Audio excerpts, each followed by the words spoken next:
Why would anyone take advice from a minister who broke Passports Canada and Service Canada, or an immigration minister who broke immigration, or a housing minister who broke housing, or a transport minister who broke our airports, or a finance minister who broke the banks of Canadians, or a prime minister who broke his promises and broke Canada? Why would anyone believe them? They should apologize for breaking Canada. Conservatives versus the Liberals, watch as they debate, and a mashup of the question period of the week. Inflation versus dental care, inflation versus one-time GST double up. What matters most to you? Here's the clip. Canadians were wondering why children in other countries can get access to pain medications, but here in Canada there's a huge shortage. Families are suffering, and parents have to go to the U.S. to buy those medications. And yesterday we learned why. The health minister indicated that this government was aware of the shortage. They knew about this back in April, 7 months ago, but did nothing about it. Why has this government prevented Canadian kids and forced them to suffer for 7 months? The Honourable Deputy Prime Minister. Mr. Speaker, as a minister, but also as a mother, I understand the stress that families and children are going through. And that's why on Monday, my colleague, the health minister, announced that our government had received a guaranteed supply from abroad of additional children's medications. The health of our children is our priority, Mr. Speaker. The Honourable Leader of the Opposition. Why didn't they do anything for 7 months? We just found out yesterday from the Deputy Minister of Health that the government knew in April that there was a shortage of children's pain medication. And as a result of the government doing nothing, we have parents that have to drive to the States. Sometimes they have to meet in dark parking lots to buy a bottle of aspirin or Tylenol for $200. And their children are up all night screaming. Here's the question. On what date did members of the cabinet become aware that this shortage was in place and that our children were suffering? The Honourable Deputy Prime Minister. Mr. Speaker, as a minister, but also as a mother. Sure, Jan. I am very aware of the stress and anxiety of parents across Canada and of Canadian children. That's why I was glad that my colleague, the Minister of Health, on Monday announced that Health Canada has secured foreign supply of children's medication, which will be available for sale in the coming weeks. Health Canada has also approved the exceptional importation of infant and children's ibuprofen and acetaminophen. It has been imported and distribution has begun, Mr. Speaker. The Honourable Leader of the Opposition. Today we learned that the inflation rate was 3 times higher than the Bank of Canada's target. Canadians are paying at times 30% more for certain food, and the price of gas is 10% higher. The price of food in general is 11% higher. Is to continue with inflationary deficits and taxes, tripling taxes on gas, heat, and groceries. Will they cancel these inflationary taxes and spending so Canadians can afford to eat, heat, and house themselves? The Honourable Deputy Prime Minister. Mr. Speaker, the only thing that has tripled under our government is Canada's AAA credit rating.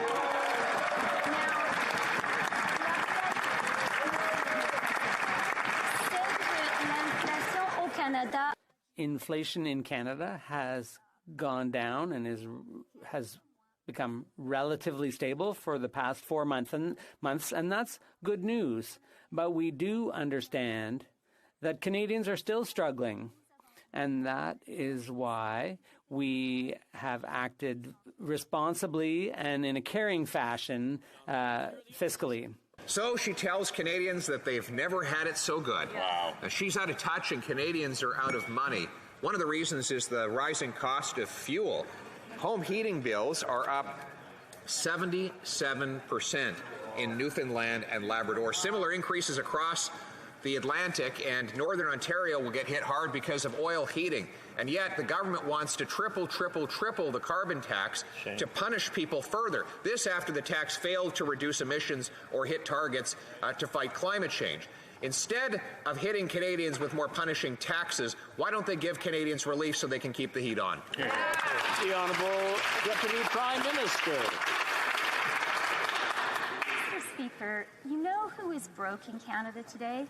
Anyone who actually listened to the Conservative leader in the spring and followed his advice and invested in crypto. Canadians who did that would have lost at least 65% of their life savings. Many of them would be completely wiped out. It's time for the Conservative leader to take responsibility, to renounce this reckless advice, and to apologize to the Canadians. The Honourable Leader of the Opposition. Vice, this is the minister who advised Canadians that there would be deflation rather than inflation. Right. Her government said inflation and interest rates would stay low for decades, so that they should borrow up a storm. And her most recent advice is that Canadians should pay their $6,000 home heating bills by canceling their $13 Disney subscription. That's the advice we're getting from the finance minister. No wonder we have 40-year highs in inflation. Why won't the government reverse its inflationary taxes so that Canadians can afford to live? The Honourable Deputy Prime Minister. Mr. Speaker, the Conservative leader lives in a 19-room government mansion, rent and mortgage-free. This mansion comes with a chef and a driveway where his chauffeur can wait to pick him up.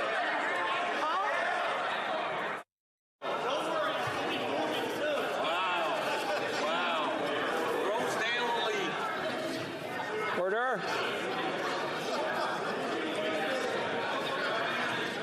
Order. Order.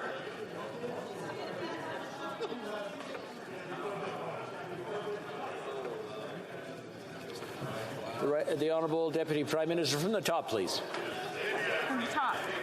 Mr. Speaker, the Conservative leader lives in a 19-room government mansion, rent and mortgage-free.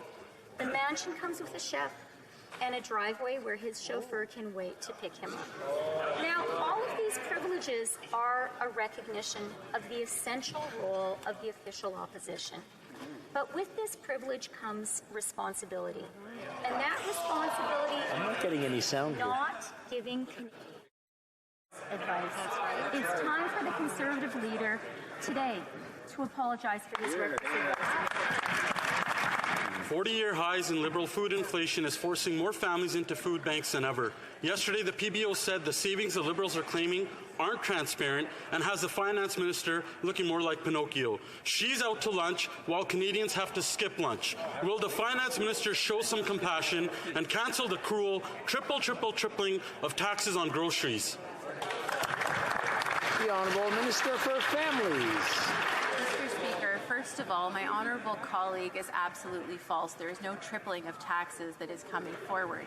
Mr. Speaker, when they talk about compassion, they should look in the mirror. They've had several opportunities over the past couple of weeks to support families in need, whether it was the Canada Dental Benefit that they voted against, whether it was the Canada Housing Benefit that they voted against, whether it was childcare that they voted against. Mr. Speaker, they have had real opportunities to support Canadians, and at each opportunity, they have not.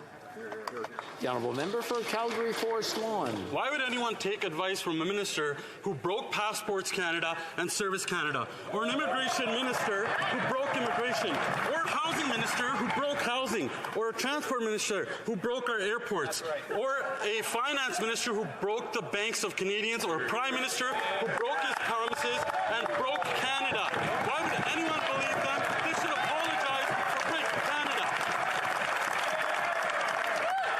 Minister for Families. The member's opposite like to pretend that they support Canadians. But over the past 7 years, we have seen time and time again when there are actual opportunities for them to support hardworking Canadians that they don't. Instead of supporting Canadians through the Canada Child Benefit that puts thousands of dollars into the pockets of lower income families, they voted against it. Instead of supporting the Canada Dental Benefit that is going to help low-income children access dental care, they voted against it. Instead of helping low-income renters with the Canada Housing Benefit, they voted against it. Mr. Speaker, I'm tired of their crocodile tears. The honourable member for Thornhill. The Liberal carbon tax is actually punishing Canadians. Has the Prime Minister spoken to anyone paying $3 a litre to fill their truck with diesel? Anyone out east who could pay $6,000 to heat their home this winter? What about a single one of the 1.5 million Canadians who used a food bank in a single month? Of course not. It's private jets, limousines, $6,000 hotel rooms, $12,000 grocery bills for them. When will these Liberals join us in the real world, listen to struggling Canadians, and stop their plan to triple the carbon tax? The Honourable Minister for Tourism. Mr. Speaker, if we want to level with Canadians, we just have to point to the heat dome 2 summers ago in Alberta, or the atmospheric river that fell on British Columbia, or Hurricane Fiona, the worst natural disaster in this country's history. Mr. Speaker, the best market mechanism to combat the existential threat of climate change is a price on pollution. The Conservatives don't like it. It's the responsible thing to do, and that's why we're doing it, to support Canadians and to support the planet. The honourable member for Thornhill.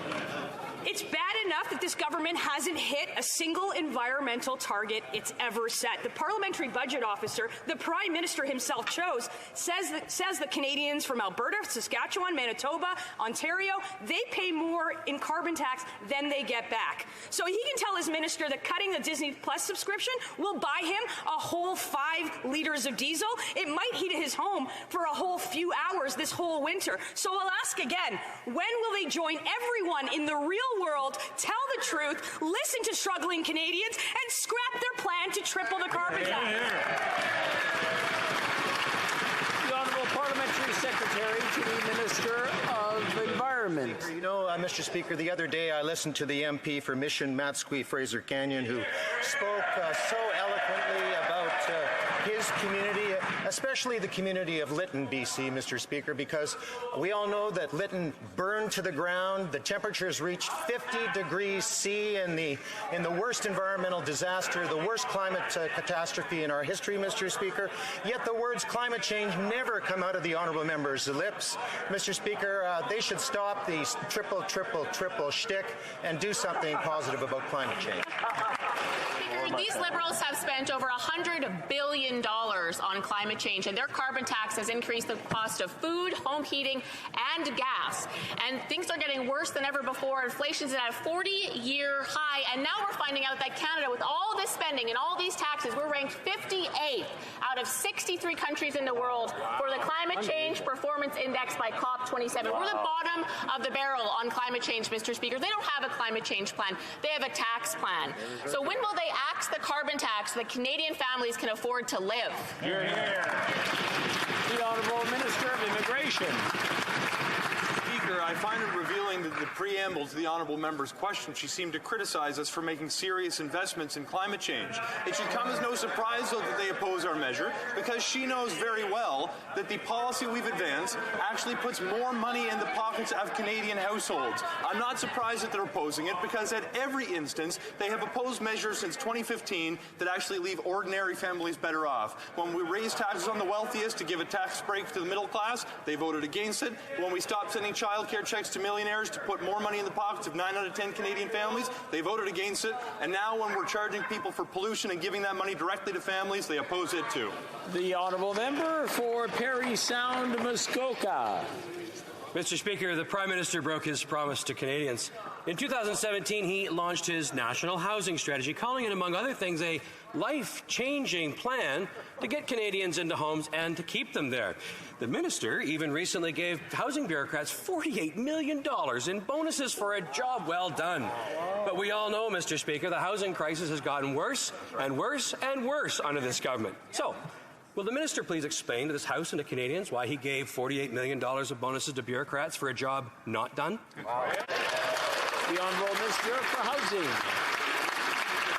Yet another example of playing ignorance when they know better, that we don't determine the compensation rates for an independent Crown corporation.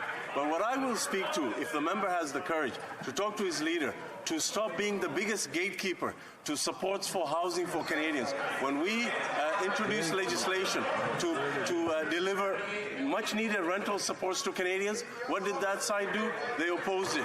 When we presented plans to invest in rapid housing solutions for the most vulnerable, they opposed it. That is their record, Mr. Speaker, and they can't get away from it. Honourable Member for Parry Sound, Muskoka. Well, Mr. Speaker, yesterday the Auditor General laid the facts bare for all Canadians. Never, ever has a government spent so much to deliver so little. That's right. Canadians see the results. They see the tent cities growing all across this country. So can the minister please explain to this House and to every single Canadian that cannot find a home right now why you would give $48 million in bonuses to federal housing gatekeepers while more and more Canadians get left out in the cold? The Honourable Minister. The Honourable Member took that same level of advocacy to his leader, who has been the biggest gatekeeper in this House against supports for Canadian first-time home buyers, against supports for rapid housing initiatives in communities facing homelessness, against supports for 64 different community entities to reduce and prevent homelessness.